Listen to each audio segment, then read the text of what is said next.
2வது பிரச்சனை என்னன்னு கேட்டா, இந்த தஹரீக்க தாலிபான்னு சொல்லி ஒரு இயக்கம் தான் அந்த ஆப்கானை வந்து வெள்ள அமெரிக்காவை எதிர்த்துலாம் போர் செஞ்ச இயக்கம். அவங்க தான் இன்னைக்கு ஆட்சியில் இருக்கிறாங்க. தஹரீக்க தாலிபான். அப்ப தாலிபான் எழுச்சின்னு அர்த்தம். தஹரீக்க தாலிபான்ங்கிற ஒரு பேர்ல பாகிஸ்தான்லயும் அந்த ஆளுக்கு இருக்கிறாங்க. இந்த இதே பஸ்தூன் ஆளுக்க. பஸ்தூன் இனத்தவர்கள் வந்து ஆப்கானிஸ்தான்ல இருக்கும் பொழுதும் தஹரீக்க தாலிபான் பேர்ல செயல்படுறாங்க. அவங்க ஆட்சி பண்றாங்க.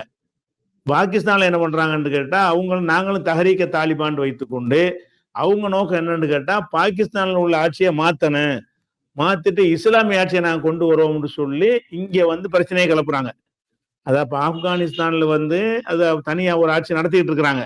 அதே மாதிரி இந்த தஹரீக்க தாலிபான் எழுச்சிங்கிற பேர்ல இதே பஸ்தூன் ஆளுக்கு என்ன பண்றாங்கன்னு கேட்டா, பாகிஸ்தானுக்கு உள்ள தகராறு பண்ணி கலாட்டா பண்ணி சில வன்முறை தாக்குதல் நடத்தி அதை வந்து இந்த ஆட்சியை அப்புறப்படுத்திட்டு இஸ்லாமிய ஆட்சியை நாங்கள் கொண்டு வருவோம்னு சொல்லி ஒரு கோரிக்கை எடுக்கும் பொழுது இந்த தஹரீக்க தாலிபானை வந்து அங்க உள்ளவங்க கண்டிக்க மாட்டேங்கிறாங்க, ஊக்குவிக்கிறாங்க.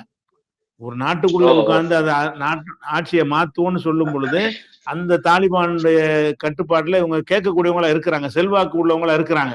இருந்தாலும் பாகிஸ்தான்ல உங்க பிரச்சனை கிளப்பட்டு நல்லது, அந்த எல்லை பிரச்சனை அப்பதான் தீரும், எல்லை பிரச்சனை தீர்ந்து அந்த பஸ்தூன் பகுதியும் நம்ம ஆப்கான்ல சேருங்கிறதுக்காக வேண்டி ஆப்கானிஸ்தான் என்ன பண்றாங்கன்னு கேட்டா இந்த மக்களுக்கு சப்போர்ட்டா பண்றாங்க மறைமுகமா.